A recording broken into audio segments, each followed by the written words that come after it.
Hi friends, welcome to Indhu's kitchen. இன்னைக்கு நம்மளோட கிச்சன்ல டக்குன்னு ஒரு 5 நிமிஷத்துல செய்யக்கூடிய இட்லி தோசையோட தொட்டு சாப்பிடுற மாதிரி ஒரு அருமையான சட்னி எப்படி செய்யறதுன்னு பார்க்கலாம். இத செய்யிறதுக்காக ஃபர்ஸ்ட் ஒரு கடாயில 2 டேபிள்ஸ்பூன் அளவு எண்ணெய் சேர்த்துக்கலாம். எண்ணெய் சூடானதுக்கு அப்புறமா இதுல ஒரு 8 பல்லு பூண்டு சேர்த்துக்கிறேன். சின்னதா இருந்தது அப்படினா 10 பல்லு பூண்டு வரைக்கும் நீங்க சேர்த்துக்கலாம். இது கூடவே ஒரு 10 சின்ன வெங்காயம் சேர்த்துட்டு ஸ்டவ் மீடியம் ஹீட்லயே வச்சிட்டு ஒரு 3 ல இருந்து 4 நிமிஷத்துக்கு நல்லா வதக்கிக்கோங்க.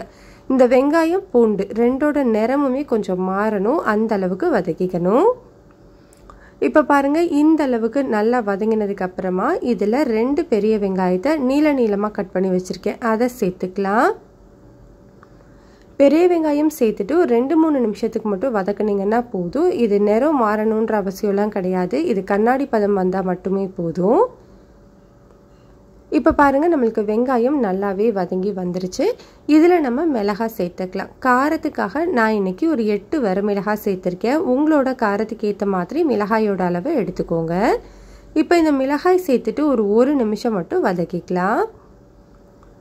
1 நிமிஷத்துக்கு அப்புறமா இது கூட ஒரு 10 புதினா இலை சேர்த்துக்கலாம். அதிகமாக சேர்க்க வேண்டாம், ஒரு 10 புதினா இலை சேர்த்திங்க அப்படின்னா அந்த சட்னியோட வாசனை ரொம்பவே நல்லா இருக்கும். இது கூடவே ஒரு 2 டேபிள் ஸ்பூன் அளவு பொட்டுக்கடலையும் சேர்த்துட்டு இந்த சட்னிக்கு தேவையான அளவு உப்பு, ஒரு 3/4 டீஸ்பூன் அளவு கல்லுப்பு சேர்த்துக்கலாம்.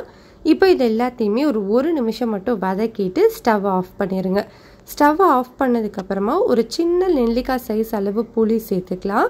நம்ம தக்காளி எதுவுமே இதில் சேர்க்கலை, அதனால புளி இந்த அளவுக்கு சேர்த்தோம் அப்படின்னா தான் கரெக்டாக இருக்கும். ஸ்டவ் ஆஃப் பண்ணதுக்கு அப்புறமா நீங்கள் சேர்த்துட்டு நல்லா மிக்ஸ் பண்ணிக்கோங்க. இந்த சூட்டுக்கு இது நல்லா வதங்கிடும்.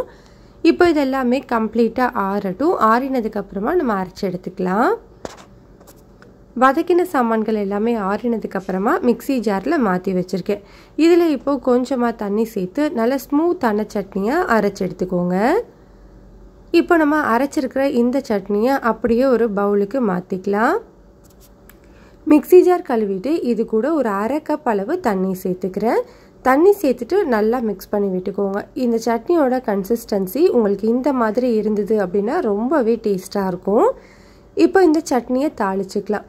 தாளிக்கிறதுக்காக ஒரு பேனில் ஒரு 1 டேபிள் ஸ்பூன் எண்ணெய் சூடுபடுத்திட்டு 1/2 டீஸ்பூன் கடுகு, ஒரு வரமிளகாய், ஒரு 5 சின்ன வெங்காயத்தை நல்லா பொடிசாக கட் பண்ணி அதோட நிறம் மாற வரைக்கும் வதக்கிக்கலாம். கூடவே கொஞ்சமாக கருவேப்பிலையும் சேர்த்து தாளிச்சுட்டு இந்த தாளிப்பை நல்லா சட்னியில் சேர்த்து மிக்ஸ் பண்ணிக்கோங்க. அவ்வளோதான், நம்மளுக்கு ரொம்ப டேஸ்டான வெங்காய சட்னி ரெடி ஆகிடுச்சு. இட்லி தோசையோட ரொம்ப டேஸ்ட்டாக இருக்கும். ட்ரை பண்ணி பாருங்கள். பிடிச்சிருந்ததுன்னா லைக் பண்ணி ஷேர் பண்ணி இந்துஸ் கிச்சனை சப்ஸ்கிரைப் பண்ணிக்கோங்க.